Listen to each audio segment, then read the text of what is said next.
Right. Hi, everyone. Welcome again to AuthorStory. I'm Alexander Lim, your host. I'm interviewing Ryan White, author of the book Jimmy Buffett, A Good Life All the Way. And for those of you following along who are interested, you can go over now to the Amazon link in the description below the video and check out or get a copy of his book.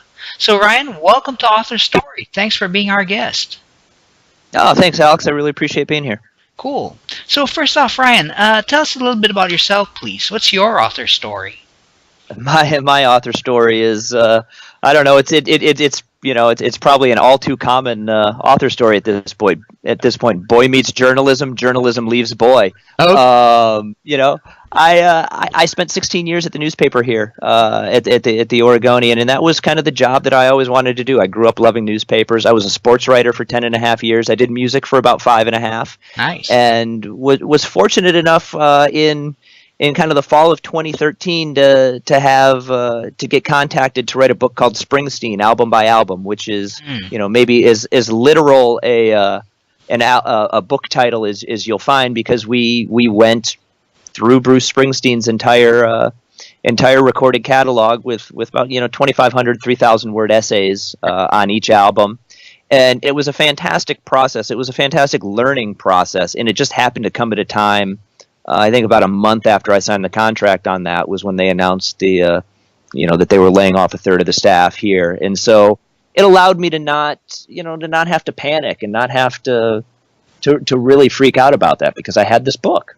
Right. And I kind of in the back of my head had this idea for what became Jimmy Buffett, A Good Life All the Way, but I really settled in and worked on that Springsteen book, which I told friends. I said it's kind of like a book with training wheels, Right. because it came organized. Okay. It had its structure, and I knew I had to work within it, and there were certainly a whole lot of challenges. Chief among them being, how do you write anything new about Bruce Springsteen? How do you add to this conversation that's been, at that point had been, it had been 40 years since Born to Run when it came out, and but it was really great. And then when we finished that, I launched myself into the book proposal process for what became A Good Life All the Way, and really had to learn how to write a book proposal. I had no idea how to do that, and it helped that one day after about 4 drafts, a friend of mine looked at it and she said, this is really a marketing document, right? It's not like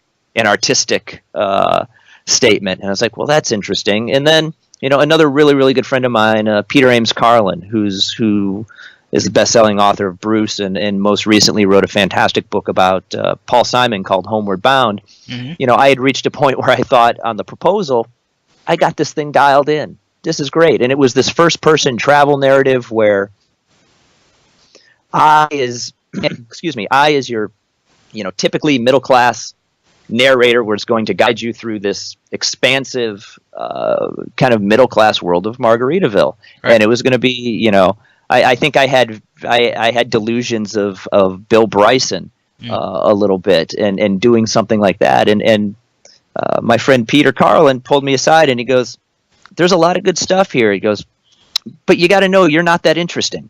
He goes, "I like you, but you're not that interesting." Okay. And I went, "Oh, wow, that hurts." But he was right. And so what happened was the book still sold as a first-person travel narrative.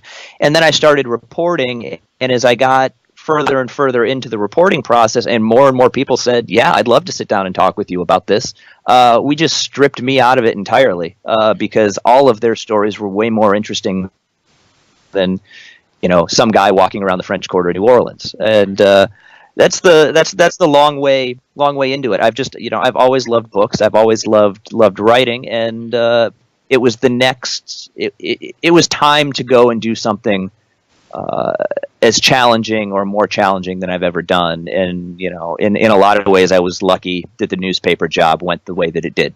Nice, cool. So this is your second book, then, the second book you've ever written.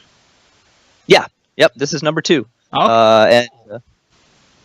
And so far, so good. I mean, people really liked the Springsteen book, and what I'm hearing, I always like I like the Springsteen book too. I was really happy with where we ended up on Jimmy Buffett, A Good Life All the Way, and so There's always that apprehension when it goes out into the world and it's time for it to be judged. Right. But so far, I've been hearing from people who have read through it that they're really, really enjoying it. Which, there in Jimmy's story, there's the potential for a lot of kind of big sociological commentary and these big themes.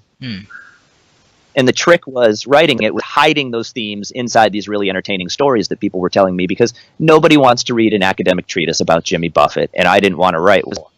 It's fun, and it should be fun. And if it's not fun, you're doing a disservice to the subject. You're changing, the meaning of something in a way that it shouldn't be changed. Right. Okay, cool. So I'm just curious, since you were a journalist before you wrote a book, how different was it writing a book compared to, say, what you usually do? In pretty similar, really, just bigger. The stacks of notes are infinitely larger. The files in the computer are way longer. The resource material, the number of drafts that it takes. I mean, in daily journalism, maybe you get a second draft before you have to move on to your next story. But sometimes you don't. You're just making a few tweaks, and it goes off, and you move on to the next thing. Here, you're writing and rewriting and rewriting and rewriting. But the fundamental skill set, especially as a reporter, is the same, which is simply doing the work. You make the phone calls, you send the emails, you track down the documents. One of my favorite things, and I tried to do it on my own, and I just kept running into dead ends, and nobody knew how to help me over the phone or over the computer, was right. I eventually had to retain a law firm in Washington, D.C. to get the full trademark files from, people laugh when I say this, from a really interesting trademark dispute that Buffett had in the 80s with the Mexican restaurant chain Chi-Chi's. And people hear interesting trademark dispute and they roll their eyes and go, yeah, there's no such thing. But they were fighting over who could have Margaritaville. You can't trademark a song title. And Jimmy was saying, look, I am synonymous with this song. We are basically the same thing. And his lawyers, went and proved it. And it was kind of a landmark case at the time. But, getting that paperwork, getting hold of that, it was, the source material to work from. It was all the same process as daily journalism. It just, as opposed to 2 hours or 2 days, took 2 years. Okay. All right. Okay. Got that. So, all right. Cool. All right. So, what drove you to write a book on Jimmy Buffett? I mean, I'm sure there are a whole bunch of guys you could have written on. Why him in particular? Well, I mean, some of it goes back to what I was talking about with that layoff at the time, and part of it goes back farther. I mean, Florida was where we went for vacation as a kid. I had an uncle who lived in Tampa, and I grew up in Ann Arbor, Michigan, and we would drive I-75, and I still remember what it's like to that first time you pull off at a rest stop in Florida and you're coming from Michigan and you can take your coat off. Right. And it's February and you feel that, you feel that sun on your face and there's not a biting wind chill. I'll remember that forever. In college, I had some friends that were really into Buffett and they took me down to some shows and they were a lot of fun. More than the party, and it was a fantastic party.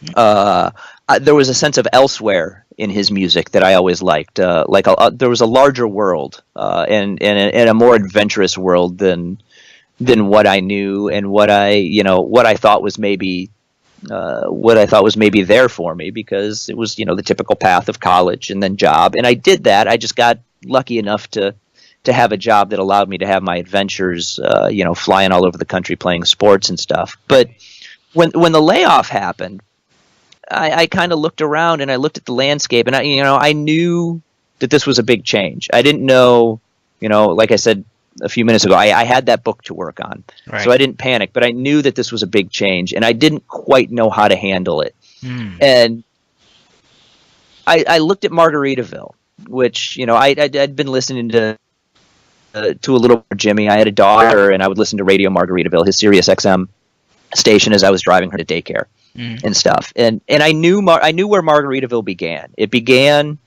as this marker of the end of the wild and kind of outlaw days of Key West that he found when he got there in 1971. The tourists that are mentioned in that song are not mentioned particularly fondly, and he had a lot of self-doubt. there's a lot of disillusionment in that song, and he's like, I don't know the reason I stayed here all season. I think we can all relate to, have I been in this place or this job or whatever it is? Have I overstayed my welcome? Right. With nothing to show but this brand new tattoo. Mm. What do I even have to show for staying here this long? And then he's kind of fallen apart. He's hurting himself regularly, and he's trying to blame everyone. And as Norbert Putnam, who produced the song and the album that it's on, said, he goes, but you get to the end and you have to let him off the hook because he's self-aware enough to finally admit that, no, it is my own fault. Right. So it began as that. And it was kind of, it was something of an unlikely hit. They'd had an impossible time getting him on the radio. Right. But by the end of 1977, it was, the 14th biggest hit of the year, according to Billboard. Mm-hmm. And somehow, over 40 years, that has become a $2 billion a year industry. Mm-hmm. And so the path that song took in what is essentially my lifetime, I was born in 1974, mm-hmm. The way that it navigated change, the way that he navigated change, the way that he had to make peace with certain things, I thought was really interesting. And I wanted to explore that more, through the people that were there, through the people that helped it, through the people that were in the places that have changed so much, especially Key West, because even in the 20 years that I've been going down to Key West, and it's, I've been down there 6 or 7 times over those 20 years, mm-hmm. the amount of change on that island is stunning. And I really wanted to try and hear what it was like in 1971, right. and what the people that are still around there think of everything that is changed now, because it's, it's a bit cliched, but change is that one thing that none of us can escape. We all have to deal with it. And so exploring those themes, and again, hiding them amongst all these really fun stories of, from sailboats and bars and backstages and recording studios and these fantastic places like Mobile and Muscle Shoals, Nashville, Key West. All of that seemed like a pretty entertaining way to spend my first couple of post newspaper years, because again, more than anything else, it needed to be fun. And I was pretty sure if I set out on the road in search of all this stuff, I would have a little bit of fun. Okay, cool. So, excuse me. So, Ryan, for the benefit of those of us who aren't really familiar with Jimmy Buffett, who is this guy? What's he all about? Well, he was born on Christmas Day in 1946 in Mobile, Alabama. His grandfather was a sailing ship captain, sailed all over the world, was running for numerous companies, everything from four-masted schooners up through steamships and beyond around the Gulf of Mexico, trade routes to Cuba, Central America, South America. And he had jumped out of basically his family's window in Nova Scotia at about, anywhere, there's numerous tellings of the story, but anywhere between roughly 12 and 16. He was really young, and he decided to hop a ship and, didn't return to Nova Scotia until he was in his 70s. And so, kind of Jimmy's sense of adventure and sense of worldliness come from his grandfather, who lived in Pascagoula, where Jimmy was born. Mm-hmm. But he mostly grew up in Mobile. His mother and his father both worked at the Alabama Dry Dock and shipping company. They a shipyard. His father oversaw government contracts where you have to be really meticulous. You got to check off all the boxes, or else maybe the shipyard, the next shipyard over gets the next contract, and people lose their jobs. His mother was a fiercely independent woman who broke through numerous glass ceilings at that place. The first woman to have a number of jobs, and she also had a great passion for learning and for books, and so those are the forces, along with the music that would come over from New Orleans. If it was in Mobile, it would usually come in at night because the signal was a little stronger. If they were in Pascagoula visiting his grandparents, they would get those stations from New Orleans all day. All the stuff that Alan Toussaint had his hands in, all the Benny Spellman, the Irma Thomas stuff, just that way that New Orleans just knows how to live was coming through the air. Right. And Mobile's real claim to fame is that it's home to the first Mardi Gras in America. It's Mardi Gras in Mobile is older than Mardi Gras in New Orleans, and so that carnival culture had a big impact. There's a fantastic museum if anybody's ever on the Gulf Coast and driving around and spending some time in Mobile. There's a fantastic carnival museum there, and they've got this big room with a float as a display, and you can stand up on it, and it rumbles. So it's kind of what it would feel to have the road rolling under your feet if you were in the middle of the parade, and you can look out over a Mardi Gras crowd, and it looks brightly colored and costumed, and it looks exactly like what you can imagine Jimmy Buffett sees on stage these days, with the entire parrot head phenomenon that started sprouting up in the 80s. Right. Even as his record sales were lagging a little, the fans started coming out in larger and larger numbers, and so now we're 50 years into his career, 40 years into 40 years into Margaritaville. It's still the only top 10 hit that he's ever had, and he's going to play Wrigley Field in July. He just opened a musical in San Diego, Escape to Margaritaville, it's going to head to Chicago, New Orleans, Houston, and they hope to take it to Broadway in 2018. He's Nice. They're building an $800 million Margaritaville resort in Orlando. They just announced a $1 billion retirement community concept that is going to open in Daytona. It's T-shirts and hats and flip-flops and quite honestly, the most comfortable pair of $10 sunglasses I've ever owned.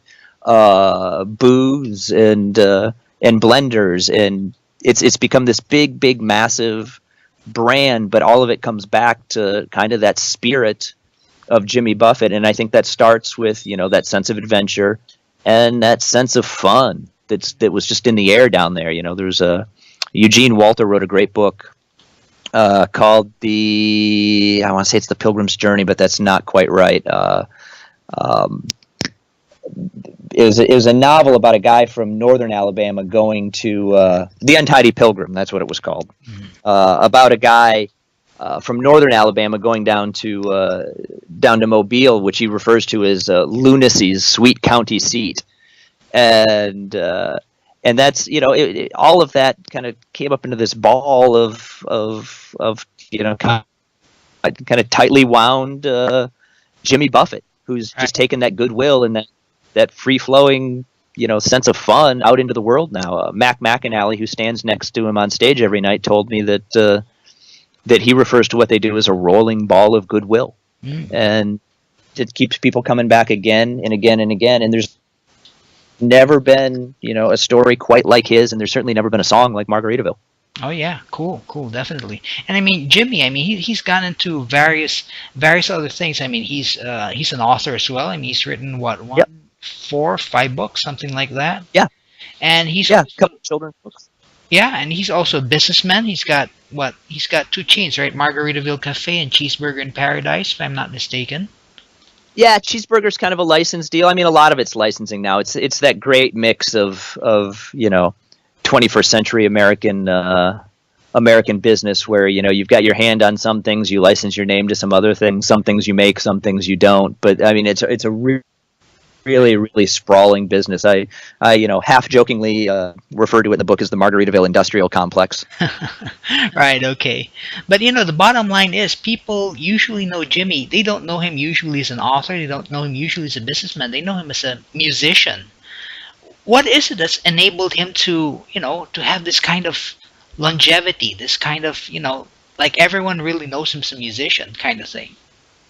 Yeah, I mean, I think it goes back to that, that sense of goodwill, and he understands who he is and what he provides, and he's always understood that. Even, when he couldn't get arrested in Nashville, although that's probably not true. I bet he got picked up a couple of times, literally, back in those wilder days. But the people who tried to get radio to play his records will say, like, we couldn't get him arrested, even though the songs were really, really good. Radio wasn't interested. Mm-hmm. But he knew what he did, and he knew people responded when he did it. And if you could get him on a stage, however many people were in front of him, let's say it's 1973, right? 25 people show up. He knew, and his manager knew, the next time he came to town, there'd be 35, 40, 50 people there. And pretty soon you're playing that same venue, but you're selling it out and doing a second show that night. and then pretty soon you're doing 2 or 3 nights, Right. and then you need a bigger venue because people really liked him. Right. As much as they liked the songs, as much as they liked any of the things that were going on around it, people have always genuinely liked him. I mean, I wasn't out looking for people who didn't like who had stories of personal animosity towards Jimmy Buffett. But you spend 2 years talking to people, you would expect to find somebody accidentally who had something to do that, and I never did. I knew some people who had run-ins with management that they didn't like, run-ins with tour managers that they weren't thrilled with. Things went wrong, but nobody ever said a bad word about Jimmy Buffett, which is kind of stunning. Mm-hmm. Well, that's a testament to the guy's personality. I mean, if anything. Yeah. All right, cool. And you mentioned longevity, which is a really good word to use to describe what he does. He's also very smart in that, when he finds people who work for him, when he finds people who can do a job, he lets them do it and he treats them well, and they do it for a long time for him. Like, his organization is filled with people who have been there 30, 40, 50 years. Almost. I mean, 50 is a stretch, but one of the original employees at that 500 square foot t-shirt shop still works for him as kind of his archivist in Key West. People enjoy doing it, and as long as they don't screw up and they do their job, he's gonna keep them on because it helps him do his job, and he understands that. Right. Okay, cool. Interesting. So, Ryan, in the course of this, the 2 years that you mentioned that it took you to write the book, what's probably the biggest surprise that you got out of going through all the material, out of interviewing all the people? What's the biggest surprise you got? I think it's just how much he's always been able to separate the party from work, and that the Jimmy Buffett the character of Jimmy Buffett isn't substantially different from the person. Mm-hmm. Jimmy Buffett, and there is a difference. Anybody who is in public puts on a public face. Springsteen talks about that all the time. There's a public face and a private face, but the tangible differences between the character of Jimmy Buffett and the real life Jimmy Buffett are not huge. But even during the craziest periods, and this was a couple of former Coral Reefer band members who were there kind of right after Margaritaville when everything was really going crazy, told me that he always had the ability to step outside that and make sure the work that needed to be done had to be done. One of the roadies in that era, Steve Vaughn, said, the thing that Jimmy would tell him is like, I don't care that you're having a bad day, and I don't care if you had a bad load in or if something went wrong. When the house lights go down and it's time to step on that stage, you are locked in and you are doing your job for those 2 hours, and we are all going to do the best job that we possibly can, and we can complain about whatever's going wrong afterwards. Right. But when it's time to work, it's time to work. And so I think I had this conversation with Will Kimbrough, who's a fantastic musician and songwriter and singer and producer in Nashville, who's written a bunch with Jimmy. And he said, Will said, I think one of the reasons why so many professionals, kind of middle class, upper middle class professionals gravitate towards Buffett, and one of the reasons they appreciate him is that they actually see somebody who's figured out work balance, right, and how to do that when a lot of us struggle with that mightily. Definitely, and I mean that's a lesson itself. I mean, we keep hearing people in the music business, or entertainers or actors, they let the party, I guess you'd call it the party, let the party get to them, and it's really a job. The bottom line, it's a job, it's a profession, it's something that's got to be done. Yeah, I mean, like anything else, it's a craft and it takes work, and it and you have to do it, and yeah, I mean, there are so many points along the way where things could have gone wrong for Jimmy Buffett. He could have decided that I am sick of playing Margaritaville, and I don't care if people love it. I'm not going to play it anymore. I don't want to be defined by this one song. Right. But he made his peace with that, and I think one of the things I talk about when I talk about how the song and how Jimmy have navigated change is a little bit that, I made my peace with the fact that this is something that people really like, and if they really like it, what's wrong with giving it to them? What's wrong with making people happy? It's a little bit like a story that Chris Robinson was telling me. And Chris is a fishing guide on Sugarloaf Key, but long before that, he lived below Jimmy Buffett in Key West. He had the other apartment in a 2-apartment house on the bottom floor. And I asked Chris about the changes in Key West over the last 50 years, and he said, he goes, it's changed. He goes, yeah. He goes, but I still like coming down here. I still like making the drive. And he goes, it's Margaritaville now for a new generation of people who have never seen anything like it, and there's still nothing like it in this country. He goes, and the other thing is, he goes, when I got here in '72, the old timers pulled me aside and said, you're 10 years too late. Mm-hmm. You should have been here 10 years ago. Okay. And the lesson is, we kind of all tend to feel like we can feel like we're 10 years too late to something and miss the benefits of where we are at the moment. And so, that kind of pragmatism can help you navigate a fair amount of upheaval if you understand that there's still opportunity out there, and there's still work to do. So, it's exactly as you said, and really it's a lot like writing. It was, somebody asked me the other day about writer's block, and I said I just kind of told myself that it doesn't exist. Right. Writer's block is really me saying I don't feel like writing today. Mm-hmm. And otherwise, you sit down in front of the computer and you do your job, and that's what it is. And eventually, if you do it enough days in a row, you have a book. Definitely. Yeah, sure. And if you do it like for a few minutes, you have yourself an article and that sort of thing. Exactly. Especially if you shut off Twitter and Facebook and all the other distractions. Yeah. Which is increasingly difficult. But yeah, I mean, it was at the end of it, I felt like we had a book that was a lot of fun, that was interesting to people who like Jimmy Buffett, and people who maybe don't know who he is, or don't understand why this thing has become what it has become. Right. I don't think you have to be a big Jimmy Buffett fan to enjoy this book. And I also felt kind of at peace with whatever comes next, and so I owe Jimmy Buffett a nod of thanks for that. Cool, thanks. Wow, Ryan, time flies. I mean, it seems that we've got a lot more to cover. It does. But unfortunately, we're limited by time. So, I'll give you the last couple of minutes or so. Are there any last words of wisdom you'd like to share to inspire listeners? Maybe lessons you learned from going into Jimmy Buffett or something like that? Anything at all? Oh, I mean, just stick with what you're doing, and especially, I mean, we're talking authors and we're talking writing a little bit. It's, find those details and figure out the questions that you've got, and go look for the answers. I mean, that's the title of the book comes from A Good Life All the Way, comes from a line at the end of He Went to Paris, which, has the lyric, he went to Paris looking for answers to questions that bothered him so.